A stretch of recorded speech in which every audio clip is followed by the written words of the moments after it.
You're listening to Sudbury News Talk. I want to show you something. Stand by. On the morning shift. Anything could happen. Sudbury News Talk on the morning shift.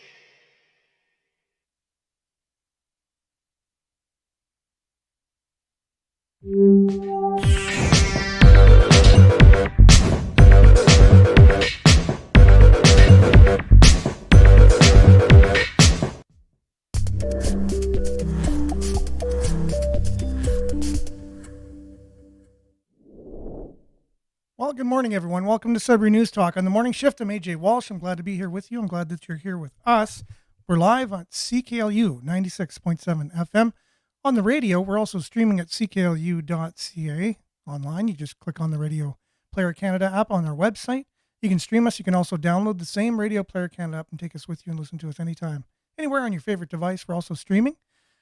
Still, so far so good. Facebook.com/Sudbury News, YouTube.com/Sudbury News. Make sure to like, share, subscribe, follow. All those things for our channels and our pages. We're also on other social media as well, so check us out. And but mainly comment on the show. This is your conversation on your station, so to speak. This show is for you and I and our co-hosts and guests to have a conversation about the issues that are affecting us in Sudbury, in Ontario, in Canada, and in the world, basically. And so let's dive right in. We have Nick Gervais, who's going to be joining us right after the weather, and we're going to look at a follow-up for the carbon tax. I guess it's going ahead no matter what, and with only certain people getting rebates. We'll have a little bit of a deep dive into that, probably to start off with that as a follow-up for our story for our show yesterday. And then we'll get into other stories in our local headlines and more. So stay tuned along with your comments right after this.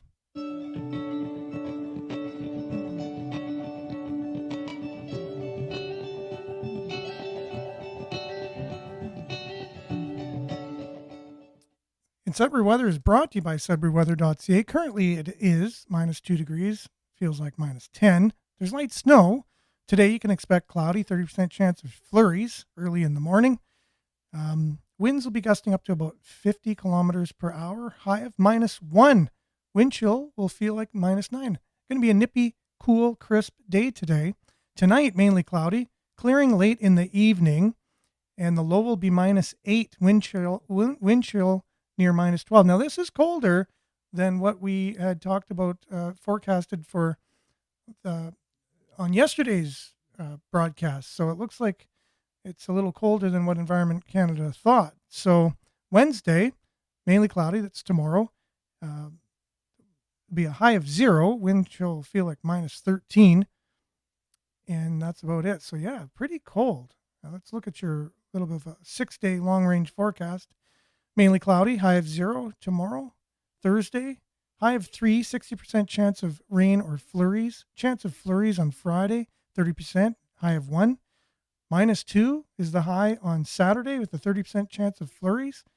Now for Sunday, it's still forecasting sunny, so it's holding steady there, high of 0. Mix of sun and cloud on Monday. Look at your satellite.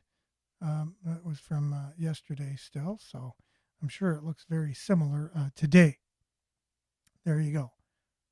No, that was from yesterday. It is what it is. We'll just get this going. A lot of clouds. So no matter what, you got clouds, you got precipitation, you got cold. It's winter. It's not officially winter yet, but we got the winter-like weather. We live in Sudbury. It's crazy. I don't know why. I don't know how we endure it, but we do. We create another thick skin to be able to deal with it, and we are all the much better for it.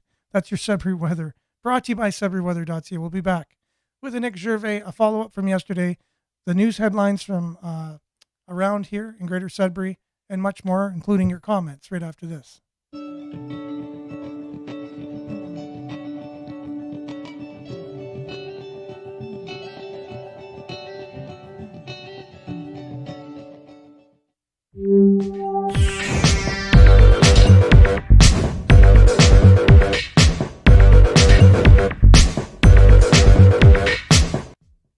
Okay, and as promised, promised, and she was on yesterday as well on our show.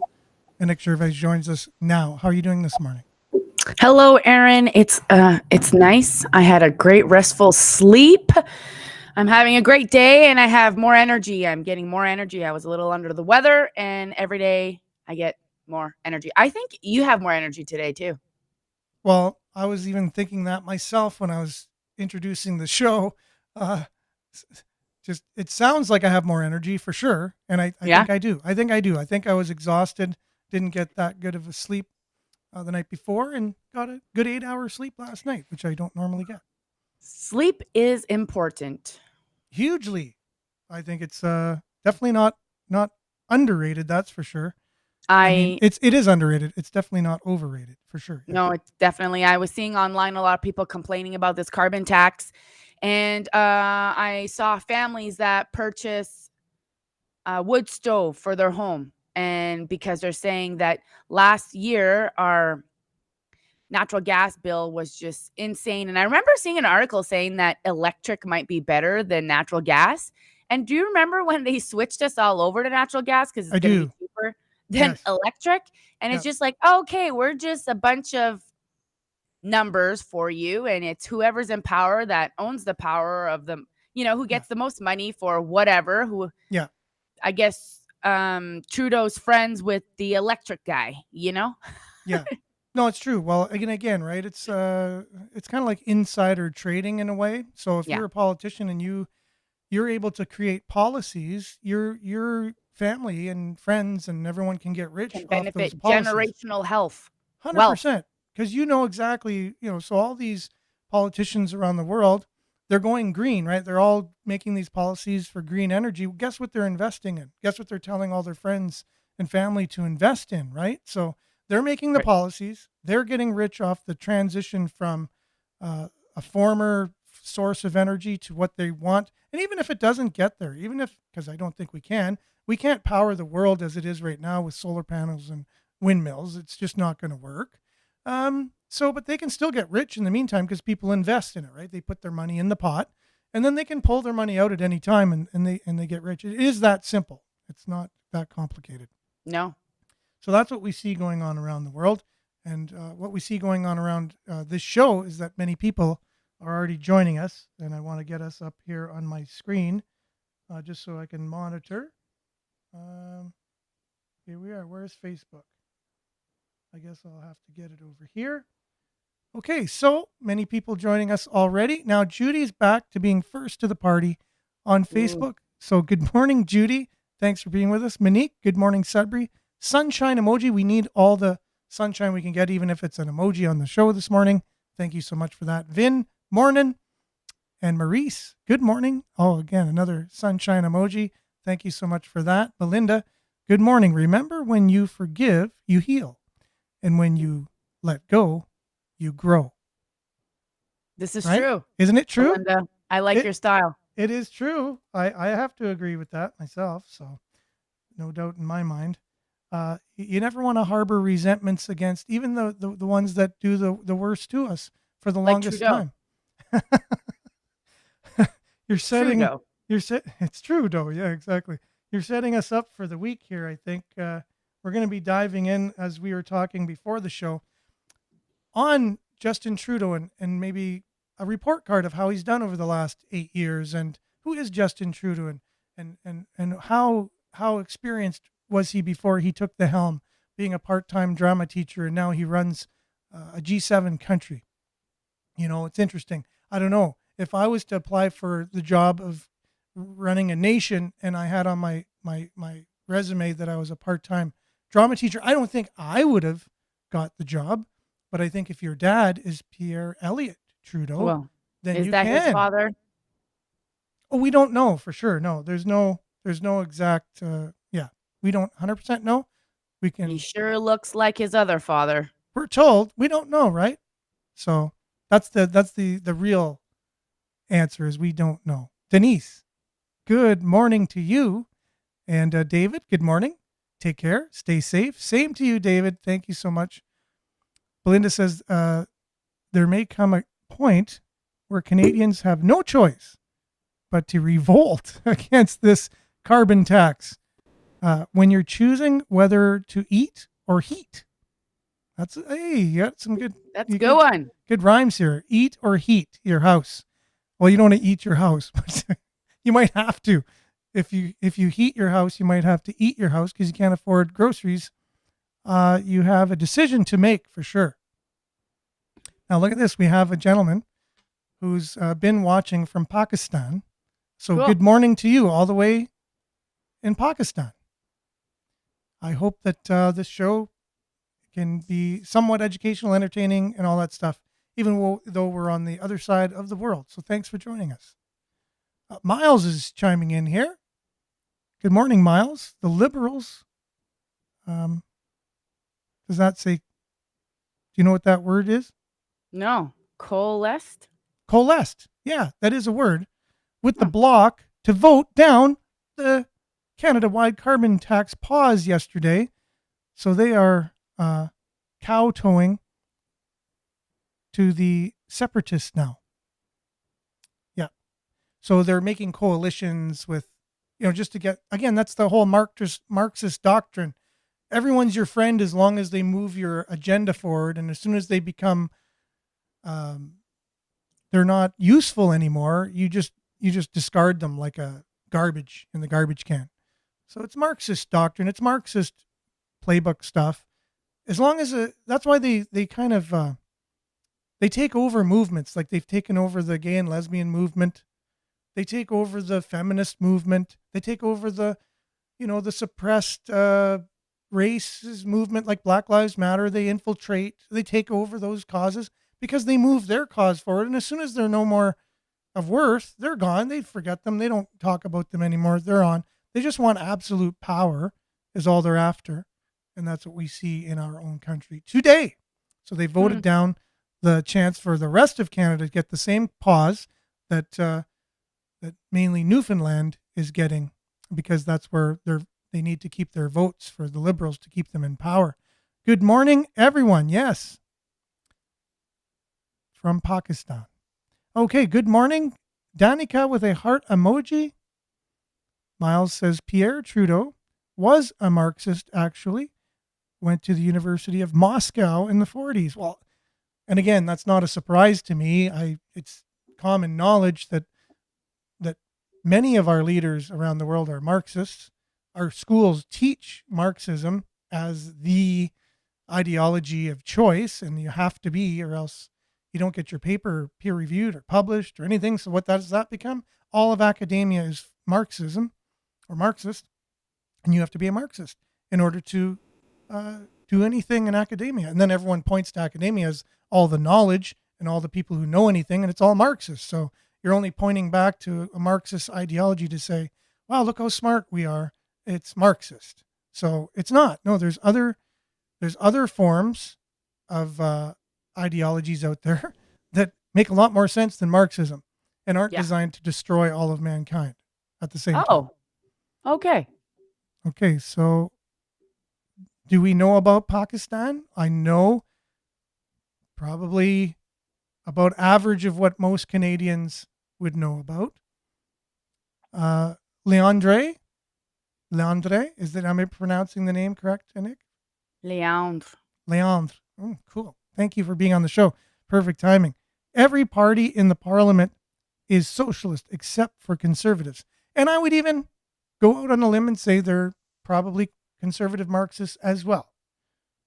Even though, the whole platform of a conservative has nothing to do with Marxism. It's the opposite.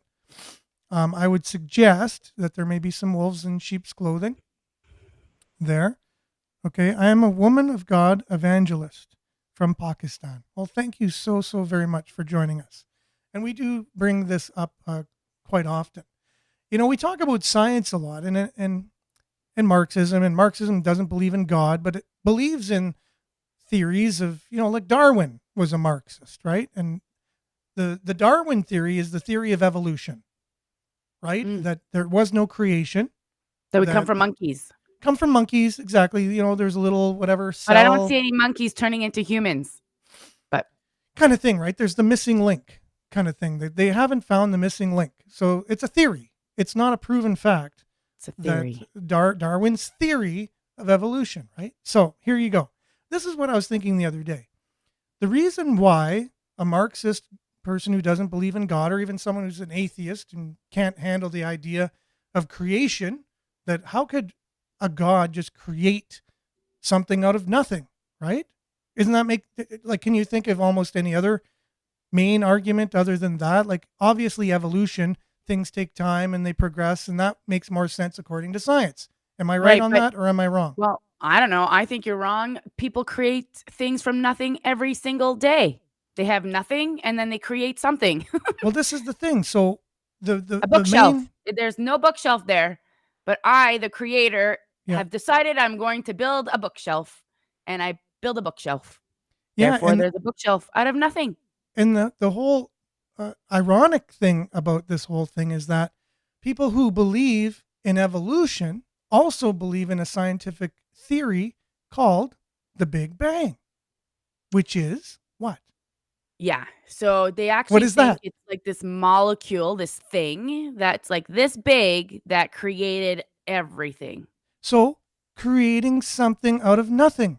Yeah, They actually believe that, but they can't believe that just there's a wisdom behind it I and know. intelligence that's doing it. But they do believe that something comes out of nothing, the Big Bang, but they have a hard time believing that you can't just create a human being or just create animals. You know what I mean? All I know when So I I, see design, yeah, there's probably a designer. is again, right? So I don't know. And you can look, this debate's been going on for ever Yeah, since we've been we're on the gonna planet. find out And eventually. eventually everyone will find out. We know that at some point, right? Good morning, dear brother. Yes, thank you. Good morning to you as well. My nose So, is so Miles, Canadian conservatives are more socialistic than Americans. That is right, I would per agree se. with that. Definitely true. Belinda says the whole government Okay. is compromised. Compromise. Yes. When a Nazi gets a standing ovation. Now, you weren't on the show for that. Yes, I was. Were you? Yeah. Okay. Okay. Yes. Yes. That was the last time you're on the show. That's correct. You know, their where their allegiances are. In my opinion, it all has to come down. Yeah. So Vince says, I believe time It is. is infinite, both directions. Yes, that is true. As above, so below is one of the terms you could hear that kind of explain that in some ways. There's a scientist who's actually from Canada, lived in Montreal forever, and he kind of proved this theory. You know, like our cells in our body, it can go infinitely, like nano. It goes smaller and smaller and smaller, and we're trying to find out the smallest particles. But we'll find the more we can go smaller and smaller and smaller, it'll never end. We'll just go infinitely small. And the other is true too. We'll go infinitely out into space, and there's no beginning, there's no end. And it's interesting, we can't fathom infinite, we can only fathom finite. But I do believe all the science points to infinitely, Divine. going in both directions, basically. It's infinitely small, it's infinitely large. So, okay, yes, that day, yes, that day was total incompetence by the government. So, okay, so the vote for the carbon tax, which is what we want to talk about right now, mainly is our follow-up for our conversation yesterday. And I know we shared something from some Stephen, who he went on some political Facebook page saying that the right-wing show host, he corrected me, he didn't say far right, I said far right, but he said right-wing radio show host. And I bet you he'd never put anything on saying the left-wing CBC host or the left-wing anyone else, even though Mhm. if he's going to speak in those terms, if there's a right.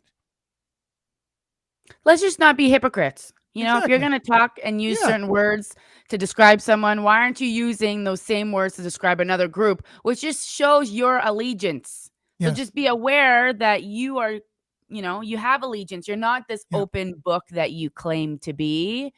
Yes. So I like Bob came up with the name Nassim Harriman is the gentleman I was speaking of. If you haven't had a chance to check this dude out, just punch his name into YouTube and your mind will be blown. This guy is he'll speak on your level too. He won't speak over you like some scientists or philosophers will do, or science and philosophy together. But he can, nails it. Nassim Harriman is his name. And really cool guy. Anyways, really down to earth.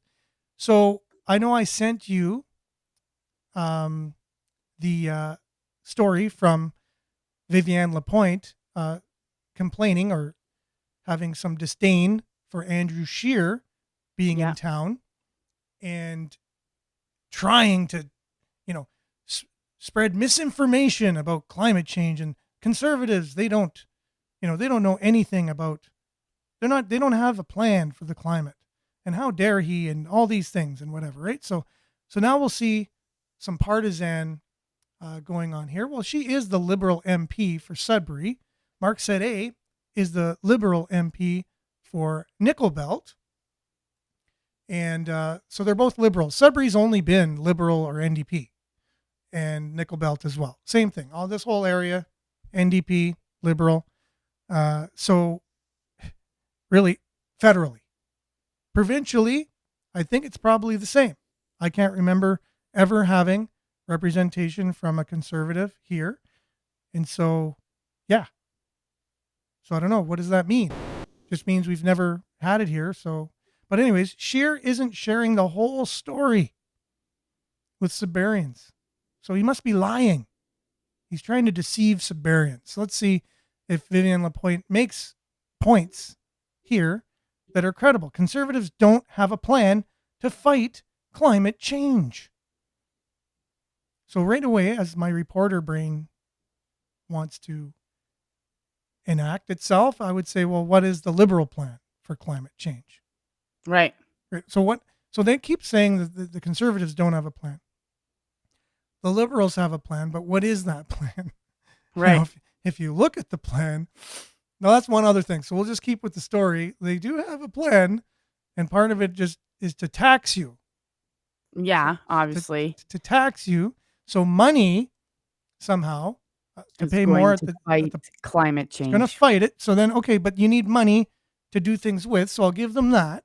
Like I guess they're going to do something. But like with our this government money. just prints money. Why aren't we just printing money? If money is that important, let's just print it and give it to them. I know you can't print it, but Well, you can, but it would just cause more inflation, which is something that our government has done and has caused more inflation. For other things. Yeah, for sure. So I have some advice. So all right, she has some advice for Andrew Scheer. Before coming to Sudbury, he should do his homework first.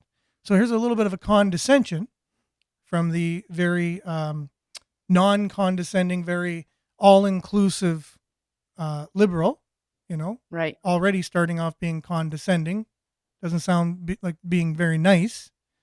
They say you're not supposed to call people names. The Speaker of the House got up and made a big speech the other day about you're supposed to be nice, supposed to treat people respectful, but only if you're a conservative. If you're a Liberal or NDP or anybody else who agrees with the Liberals, you don't have to be.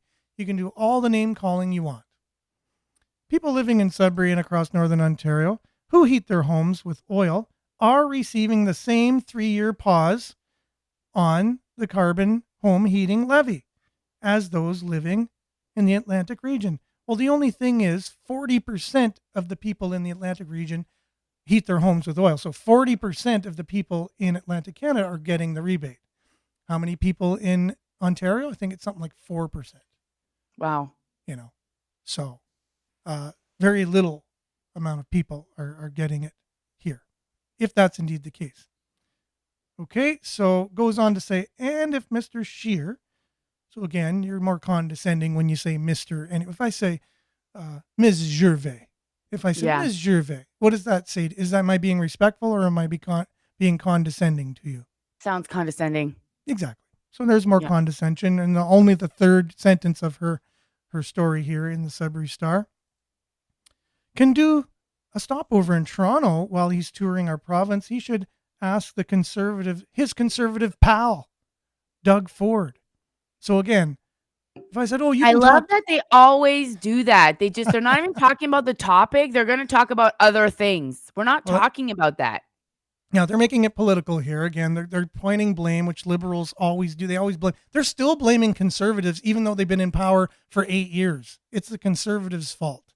Everything. Well, Wow. look at them. Look at them. They're not making the decisions. They're not the ones controlling the purse strings of the country. You can't keep blaming conservatives. That loses its value. I'll give you 3 years after you're elected to continue to blame the former government. After 3 years, you can kind of start saying, maybe take some accountability for yourself. But talk to your pal, Doug Ford, to step up for the people of Northern Ontario and give people a rebate on the cost of heat pumps, just like other provinces are doing. And instead of saying other provinces, insinuating all other provinces, but not all other provinces are doing it, maybe some other provinces are doing it. And while Andrew is chatting it up with Doug, Right. He can ask him if he'll finish the 4-lane highway. 69.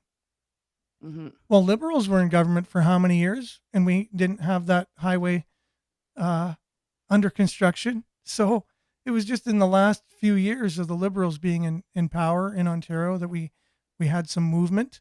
And thankfully we did. That needed to go ahead. And it was a conservative in the first place, Mike Harris, who gave conservatism a really bad name. He did a lot of terrible things and did some good things, just like anyone, just like Justin Trudeau. He doesn't do everything terrible. Like, look at his hair. He does a good job on that. I mean, but not any politician is all good or all bad. They do bad things and good things, and it's good to just talk about it like that. But anyways, Harris put the 4-lane highway all the way from Toronto all the way to his hometown, North Bay, instead of taking the route of the most populated and the most commuted highway, which would have been the Highway 69. So that was a political thing there, and it wasn't right. But anyways. Oh, that's funny. Yeah. There are good reasons why our government made the decision to pause the levy on home heating oil. They include the cost to heat with oil is significantly higher than other sources such as propane and natural gas. In fact, in some regions, it's 4 times more expensive. Now, my journalistic mind would go, well, how much of those high costs for fuel are tax already that goes to the government, right? When you fuel up at the pumps, how much of that percentage do you think actually the government takes, and how much do you think the oil companies take when you gas up at the pumps? Well, I think the government takes all the tax. Well, they take the majority of what it costs you, period, from your gas. It's majority tax. Right. That cost you're paying at the pumps and they go, oh, those rich oil companies, all they do is they have exorbitant profits and they need to do, no, it's mostly tax. So it's like the pot calling the kettle black. The government's the one that takes most of the money. And remember, they took a hissy fit when Doug Ford, Mr. Ford, Scheer's pal Ford, put stickers on all the pumps saying, look, this is the gas. This is where this is why it's costing you so much. They put stickers on all the pumps. Well, they went and took all the stickers down, because they were upset that everyone just knows. Why is it a secret that the government, is charging, it makes more money off gas than oil companies do? Okay. So, I guess it's interesting because now it says oil is the dirtiest form of home heating. So it's literally saying that this is probably the worst kind of heat, but we're going to give you a carbon tax on that. Yeah, we're going to give you a break. Greenhouse gases. So it's actually worse for the environment. Yeah. You'd think you would get a break on the cleaner energies, not on the dirtiest. Yeah. So this makes no sense. To reward those who are cleaner. I don't know. Does that make sense? So there will be no advantage for you to switch over to natural gas because it's now going to be cheaper to heat your home with oil. Why would I switch when now I'm going to pay more with natural gas? It's going to cost me the money to switch over. Plus, I'm going to be paying the carbon tax. I'm going to be paying more for something that's cleaner. So I'm going to stick with oil. Yeah. That makes sense, right? Okay. What's the next point she makes? People who heat with oil are largely in the lower income bracket. They want to switch their heating source but can't afford it. Our government is helping them to do just that with a 3-year pause and a heat pump rebate. Wow. Okay. So this means we are giving people short-term solutions and relief during the time it may take to implement the long-term measures of replacing their home heating oil with a heat pump. Yeah, but think now, we're in a climate catastrophe right now. This isn't a time to pause on this plan. We need all hands on deck. Canada contributes 5% of all the carbon in the world. 5%. So we need to tax our very small population of 40 million people to show an example to the world, so then they can do it as well, right? Like, we do 5% of the polluting. This is really going to make a difference, I think. If Huge we tax difference. Everybody. She goes with on this to carbon say tax. the Conservative Party don't want to just cut the tax on heating fuels. They want to get rid of the pollution tax permanently. Since no one else on the planet is actually doing this, we're the only ones. Yeah. Well, maybe there's a couple other countries doing it, but not the major ones. No. They don't have a plan to fight climate change and secure a resilient future for our children and future generation. Instead, they want to recklessly axe Canada's climate plan and targets. Now, okay, so the Conservative plan, the Liberal government is bankrupting Canada. How is that going to affect our grandchildren? Yeah. And I'm sure the climate's going to be almost the same as it is now, 20 years down the road, but we're going to be bankrupt. Right. So who's got a real plan to really care about your children and your grandchildren? Or everybody who has a pension. All your grandmas that have a pension, that's gone. Gone. There will be no pensions. No. In a couple of years, actually. I gave it 3 years. I told someone at work, and they were really like, "Oh, what?" And I said, "I'm sorry, but that's probably the best case scenario. It might last for 3 actually, years." Stephen said, older people, he says, oil users live in old homes and live on pensions. Well, this is not going to be good when the government goes bankrupt and there's no more pensions. No pension. Now try and heat your home. Yeah. But the climate will stay the same. And then that's when the new world order. We'll still have a cold winter like we're having now, and you'll need to heat your home. And the world is warming so much, it's not going to be warm enough for you not to heat your home. I guarantee you that one. Okay.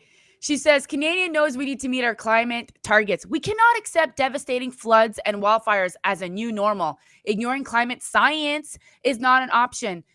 They are manipulating the weather, Aaron. They've talked about it. They've talked about it. They don't think that manipulating the weather has an effect on our actual Earth and our climate. Maybe that's what's going on. And the thing is, we talked on the show before, weather and climate are two different things. Weather is a thing that happens on a daily basis, or what you have a weather pattern moving through and it does something, moves on. Climate is the overall temperature over time of the Earth. Climate. You know what I mean? It rises and falls in cycles. And we've had many ice ages that we know of for a fact that we weren't even on the planet for, and warming periods, which we weren't even on the planet for. It cools, it warms, it cools, it warms. And now all of a sudden there's an emergency, and but it doesn't seem, ocean levels are going to rise, but yet Barack Obama buys a house in Martha's Vineyard right on the water. Like, it doesn't look like he's too worried about it. No, none of the elites seem like they are worried at all. They're not stopping flying around in their jets and vacations and things like that, and taking 8 SUVs to a meeting and having them idle outside so that they're nice and toasty warm for the prime minister to get into and things like that. They're just very hypocritical. We know this. They don't really believe in this garbage. It's just they're just repeating like a parrot what they're told to repeat. They don't actually think for themselves. If they did, they'd see the real climate science that's out there. Not the Peter's comment. I blame everything on the moon landing. Ha ha ha ha. What the heck? Tinfoil hat time, right, Pete? Have you heard of this? We know critical minerals are part of a big part of that transition. There is no net zero future without critical minerals. What are they talking about? Minerals. And then So mining, look how green mining is. Now I know they're making gosh. Is that what they're talking about? Let's go mine the earth. Oh, you have to make all these batteries, right? What are you going to do with all the batteries after? Oh, so they're calling it critical minerals instead of creating batteries. Yeah.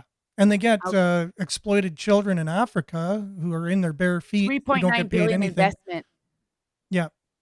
Yeah. Polyev says critical minerals are a waste of time. That means conservatives won't invest in Sudbury, and that's not acceptable to me. Whatever. But going bankrupt is, and bankrupting everybody and the whole country, there's no problem with that. Like, again, what are the real enemies? War is a real enemy. War can really happen to you. The economy, the hyperinflation and super hyperinflation, that's going to affect you. That's going to be a catastrophe to you and your family. Losing your pension, having no money, no food in the grocery stores. That's going to affect you. The climate is this unicorn idea that it's been co-opted and taken over by nefarious people to get power over you, to make you do things so that they can have power. That's all it is. Yeah. Because there's no real scientific evidence that the world is warming. And if there is, there's just as much counter evidence. There's more evidence to show you the world is just in a natural cycle than there is by a man-made catastrophe. And again, regardless if this is true or not, like regardless, let's say, you know what, we are making a huge impact and what we're doing is actually destroying the earth.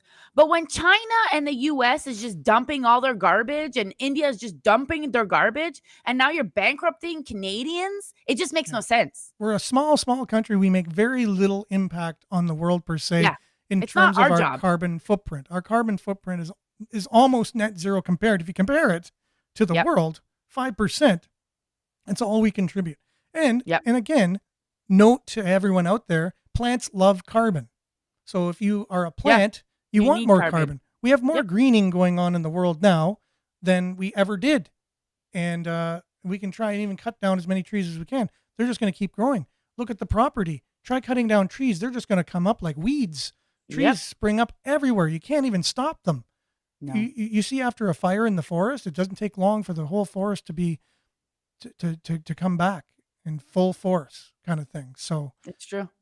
Anyways, it is what it is. So let's. I have a video here talking about just that from a gentleman. He has a show called Redacted. I don't know if you've ever had a chance to see it or not, but journalist in mainstream news, mainstream journalism, and his wife, they started their own thing called Redacted. And they do their own news stories. And I think, so they're interviewing David Creighton, who writes for the Post Millennial here in Canada, and talking about this very thing, right? So a little bit of a follow-up, looking at the other side of it, other than Viviane Lapointe's side. So we'll have a little look, and we'll be back right after this. Well, in Canada now, Justin Trudeau is suddenly backtracking on his carbon tax. Trudeau just announced a 3-year carbon tax exemption for home heating oil, also higher carbon tax rebates for people in rural areas. So is this just an admission now that these climate policies are nothing more than a joke? Let's ask David Creighton, journalist from Canada who writes at the Post Millennial. Also, Creighton's right on YouTube. David, it seems like these climate Nazis are really starting to wake up and get a sense that all of these policies are not actually working. We first saw this with Rishi Sunak in the United Kingdom, having to walk back his policies there. Is this just an admission on the part of Liberals in Canada that this stuff was a joke to begin with? Oh, definitely, Clayton. And what's funny about this for me, or tragic, if you will, is that climate change is a existential threat, a looming catastrophe, except if there's some liberal seats involved and you're worried about getting reelected. Then suddenly you can put your carbon tax on hold for 3 years.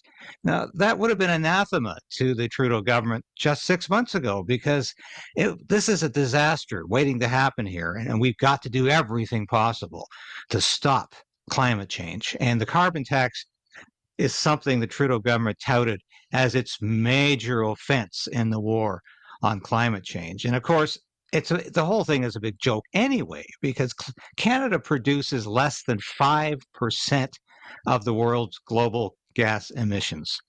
So even if all Canadians stopped driving their cars, stopped heating their homes, lived in caves, and turned off the lights, we would have little impact on the global greenhouse gas emissions factor. So, of course, it's a joke. And I can tell you, Trudeau was extremely concerned about losing a large part of his Liberal caucus in Atlantic Canada, because one MP, Ken MacDonald from Newfoundland and Labrador, already voted twice twice in favor of Conservative Party motions to axe the carbon tax. So he was the beginning of the end in terms of the Liberals on the Atlantic, the east coast of Canada, who were saying, we're not going to win the next election with a carbon tax in place. Do something about it. Ken MacDonald said, why don't you put it on hold for 2 years? Just in time, of course, for the next election. So Trudeau did one better. He's put it on hold for 3 years. Yeah. And hoping he's going to get reelected just in time to put it back in place, of course. So there you go. So a little bit of, journalism from the United States looking into Canada.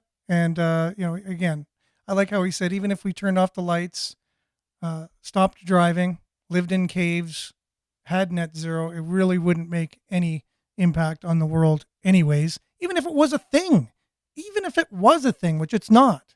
I'll go to my, my whole life. I know already. And on this show, we've shared so many videos and so much information from real scientists who debunk this whole climate illusion that we're in some grave danger. And if we don't tax people, we will, we'll meet this imminent demise kind of thing.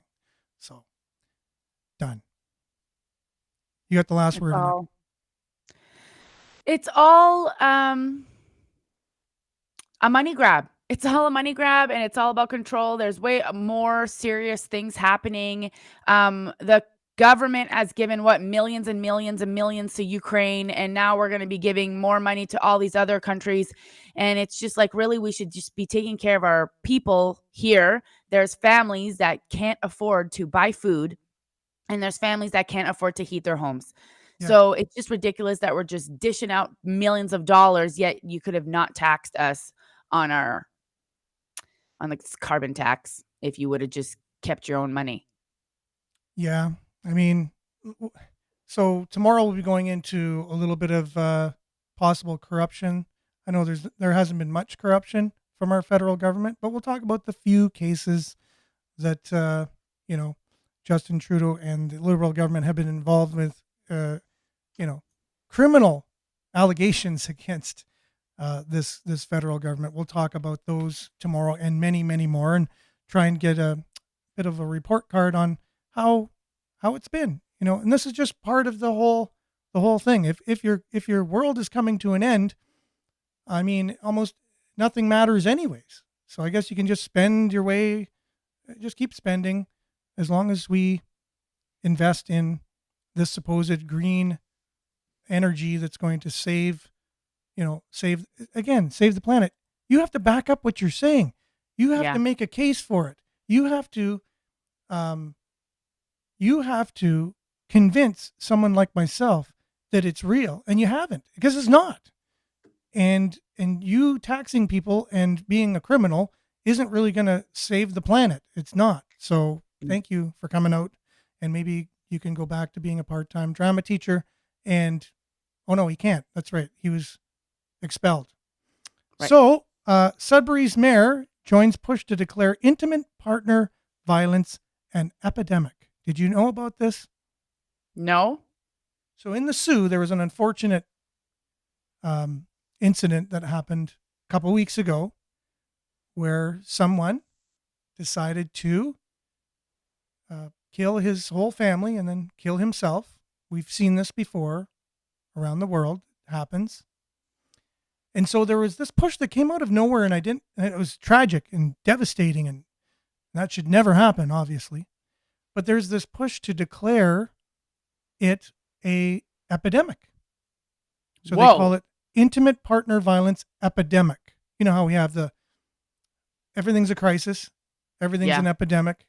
So we have fear. Yeah, this is now an epidemic. Okay. But is it an epidemic though? Like, when one person does it, I don't know. Is it? I don't know. Now, again, right? We've had a similar thing in Sudbury, but it was the child recently in a family in Coniston, the teenager of the family that did it. Now, okay. I guess he's intimate partner if he's the son, but at the same, I guess you can make I know it doesn't mean intimate partner. It just means like your spouse or, your partner. The issue was one of several deemed urgent by regional leaders who met Monday in Sudbury. Sudbury will join its regional counterparts in declaring intimate partner violence an epidemic. So my question was on the show last week was, what makes the difference? Does it mean now the government will give cities money because if you say it's an epidemic, you'll get money for things now? Or like, what's the difference between if it's an epidemic or it's not? Like what changes in this, right? So maybe this will answer us. Municipalities have provided a motion to ask the provincial and federal governments to make the laws much more robust in support of the individuals who are at risk, Paul Lefebvre says, following a gathering of Northern Ontario mayors on Monday in Sudbury that will be, okay, and they'll be talking at the council meeting today. Incidents of domestic abuse shot up during the pandemic and reached a horrific peak recently in Sault Ste. Marie, where a disturbed man killed his ex-partner and 3 children before turning the gun on himself. The Sault mayor, Matthew Schumacher, said his community is still reeling from the October 23rd tragedy. It's still going to take some time. The loss of children is something nobody is used to. Oh, it's something nobody is used to. But if it's an epidemic, there should be lots of people that are used to it. Anyways, okay, so, and nobody should get used to it. Okay, so stop the epidemic before it starts by declaring it an epidemic. I got it. It's completely unacceptable, and there are reminders with every event. Halloween, for example, where it's supposed to be an exciting night for children, and your mind turns to those who can't celebrate. Okay. All right. I'm trying to see the reason for the declaring it an epidemic thing. We're not there yet. Schumacher said he and other leaders want to see a national strategy to combat the alarming uptick in violence against women and kids. So first of all, the pandemic created an uptick. So whose fault was that? Our country was accused of some of the most strict methods, and lockdowns and whatever. So who caused that? Our government. Why was it an uptick in the pandemic? Everyone was locked up in their houses, forever and under stress and whatever. So, okay, so since the pandemic, so let's not hold people accountable who should be made accountable. No, because we don't do that in Canada. No, I haven't seen it myself. Anyways, if you've seen it, let me know. Really, the roadmap is there through the 68 recommendations of the Renfrew Inquest, which came after the killing of 3 women in 2015, said Schumacher. We believe in Sault Ste. Marie that there are priority recommendations that could help victims of intimate partner violence quickly and make it a real impact on the safety and well-being of victims.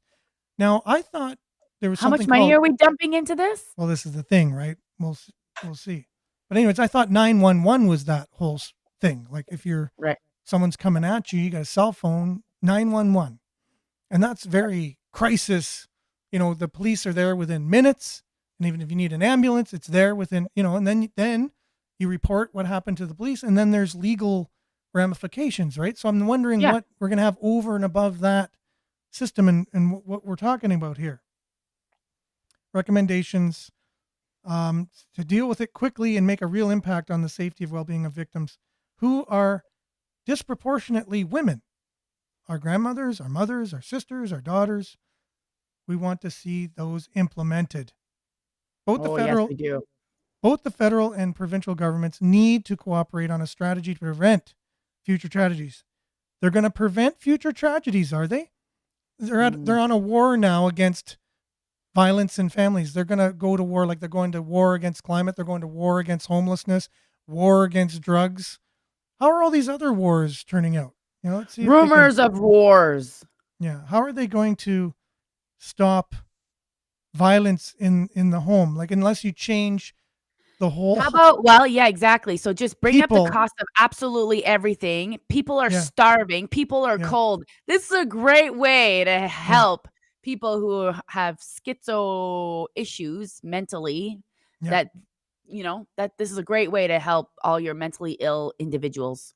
So now, what is their plan? Now, what money is going to solve it again? They're going to get millions of dollars.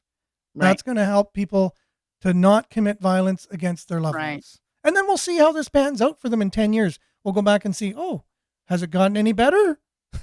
I can guarantee you on the show it hasn't. It will not. It will not Speaking get better. of an intimate killing, have Yeah. you ever heard of this guy called Clark? He was from Chemi. He raped his grandma, killed her, cut her up in pieces, and ate her on the barbecue. No, I've never heard of that. Okay, 206. This guy's in prison now. You could search it. Just search Wow. Clark Chelmsford kills grandma. Wow. How have we never heard about this? Well, I don't know. I didn't have the show at the time, and everyone's busy. This is a and pretty don't- big deal. This is like a victim from Chemi. I know. Well, that's crazy.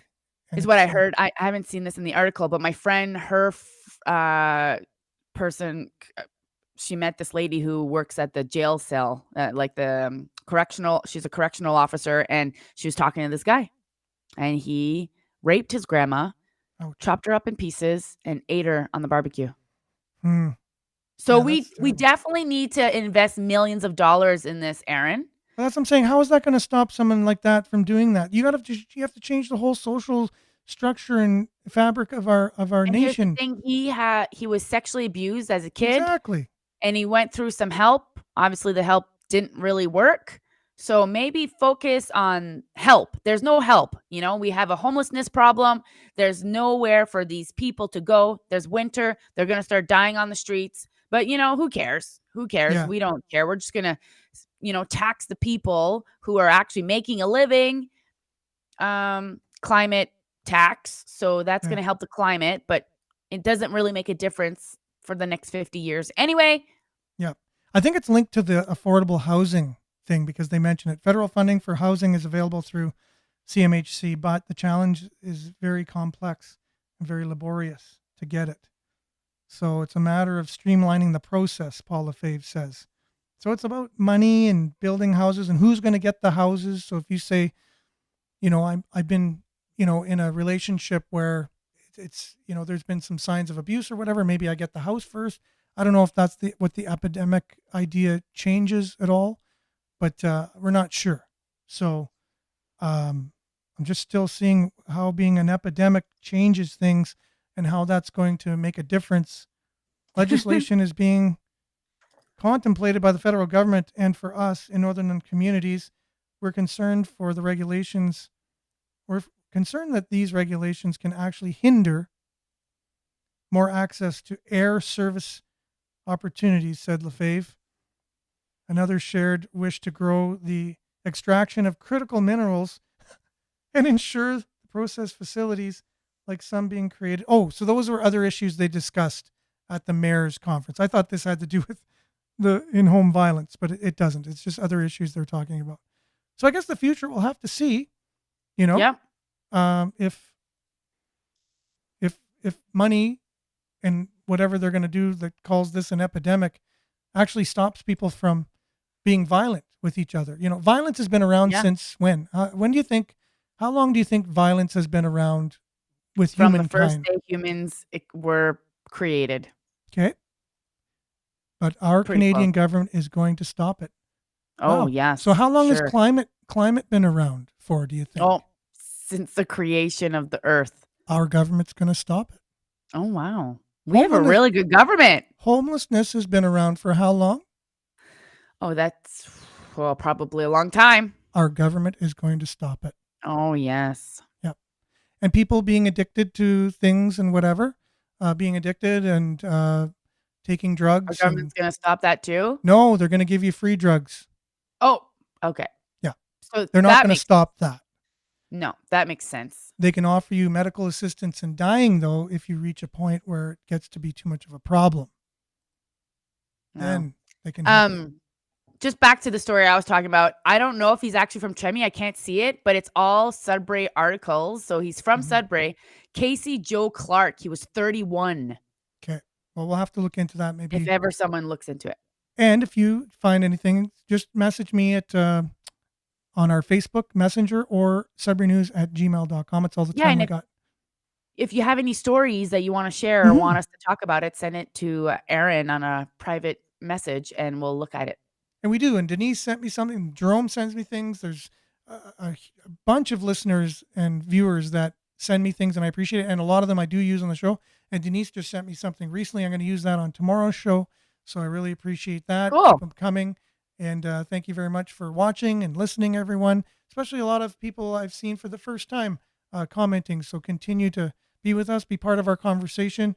It makes it more robust, and we learn a lot more from everyone. We really appreciate you being with us here today. I appreciate you, Nick, for being on today. Thank you so much. Thank you for having me.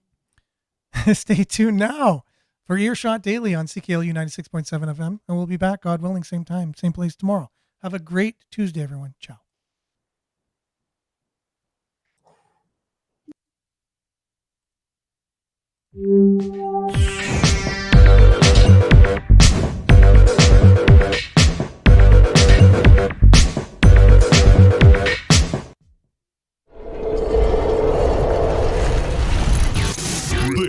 This is Sudbury News Talk on the morning shift.